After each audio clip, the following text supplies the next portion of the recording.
Good morning, good afternoon, good evening. Dang, I'm gonna try again. My thing flipped over and it turned over. I'm on location at the Charles H. Wright Museum. Just got finished with a lecture on the connection between Fidel Castro and Malcolm X when they met in Harlem. I think in 1960, Fidel was in town for something regarding the UN. Malcolm X invited him to come to stay instead of downtown, uptown at the Hotel Teresa, which was a black-owned establishment. And Castro accepted that invitation and brought other international people to Harlem as well. So there were four main points that I took away from the event that I want to talk about.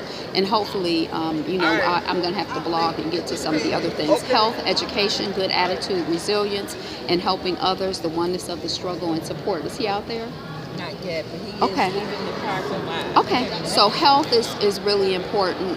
We see that in the Cuban Revolution. We see the importance of medical care and them sending doctors all over the world, and also their offer to educate people medically throughout the world, throughout the black and brown world. Education is really important. Malcolm X taught himself a lot just by studying the dictionary and by his willingness to read and continue to study. And also the fact that when the revolution happened in Cuba, I think literacy was at 40 or 50%, and now there's 100% literacy. I think it's 99%, but basically 100%. The way they achieved that is by sending city folks, volunteers went to the country. They lived with farm families. They worked with the farm families during the day on the farms, and then they studied at night. So it was a mutually beneficial situation for everything. The next thing was a good attitude and resilience. We can see that with Malcolm X, and we can see that with the revolution too. You have to have a good attitude to achieve a revolution and to continue to fight and struggle. And then helping others, oneness of struggle and support.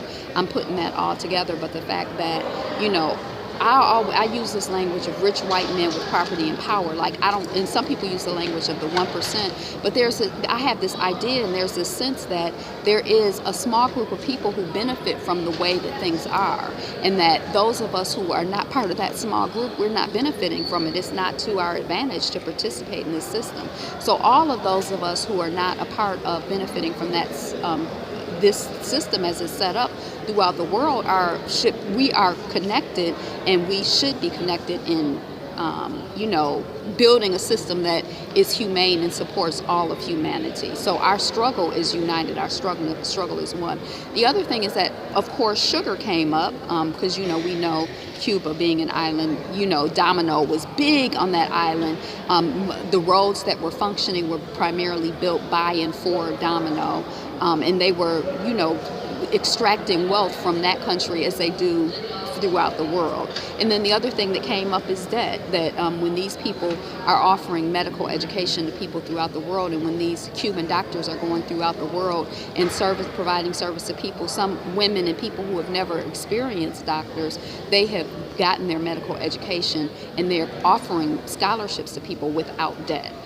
So those were kind of the main things.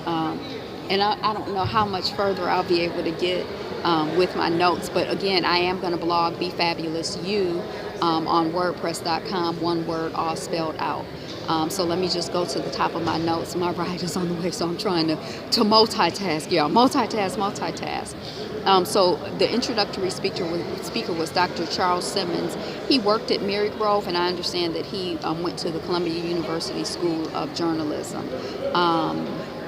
The other thing is that the Black Association of Sign Language Interpreters was there, as they are periodically at the museum and at events. And I just love seeing them there. And I love when they're translating stuff like revolution. And, I love that. Okay, so those were from my notes. He talked about the 1955 Bandung Conference, which I'm not familiar with. He also talked about Manifest Destiny, Monroe Doctrine, which I was familiar with, and he talked about those in combination with the Platt Amendment. So that's something else to research. His grandfather told him, he said the best advice he got when he was in the military and realized, dang, it's this big country bullying Vietnam, bullying Cuba. How can this big country be fighting against these little countries? And he wrote to different people for advice, and he wrote to 3 people. And one person who the best advice he got was from his grandfather, who said, you should do what you think is right. I love that. So he talked about, again, the 1955 Bandung Conference. I need to look that up. And then we heard as our keynote speaker from Rosemarie Mealy, who wrote a book called Fidel and Malcolm X, Memories of a Meeting, and it's published on Black Classic Press. She talked about continuing to be resilient. She talked about connecting to the legacies of these two great leaders. They met September 9th through the 28th in Fidel was in Harlem, and that was in 1960. She talked about Fair Play for Cuba. I'm not familiar with that organization. The Moncada attack, I'm not familiar with that as well, and I don't know about. I might be having things written down wrong. Again, the same idea of staying at a Black-owned hotel in Black Harlem and having only 2 or 3 press people there at the event. One was from the Amsterdam News. That's a Black-owned paper, right? Or it was at the time. One was from the New York Citizen Call, which I believe was a Black-owned paper, and then a freelancer. The oneness of struggle, Asia, Africa, Latin America, we talked about that. In Cuba, in the journalist school, the woman who was speaking said that she noticed the cadence and the intonation reminded her so much of Malcolm X, and she learned that in journalism school, the students study the speeches of Malcolm X. 1955, Fidel comes to New York City. 1995, Fidel comes back to New York City, to Harlem again, and I understand that all of those talks are on YouTube. Fidel said, you people, as in Black and brown people in the U.S., are like the third world of the U.S. When someone in Mississippi said, well, we don't have doctors in our communities. He said, we'll send doctors there. We're going to try to help you. And we have 5 doctors here in Detroit who have graduated who have been educated in Cuba, and we have 2 who are currently being educated in Cuba. Again, they have no debt. She said, never take or accept defeat, and that's a lesson from both men. We did a question and answer. She talked about ELAM, because people were asking about this medical school education. The website is ifco.org. I believe that's ifco.org. The revolution has been documented. When you get to Cuba, check out the Literacy Museum, and I assume that there are other things as well. Ideas that the Cubans are not afraid of ideas in education that's different from theirs because they've been educated and they have critical thinking skills. The Cubans will say we are not naive. She talked about Poder Popular, which is popular elections that happen in the country. Someone asked, how can a small country like Cuba help in Africa? And she said, sacrifice. The way that we do things that need to be done, that we know need to be done, is through sacrifice. So that was really important.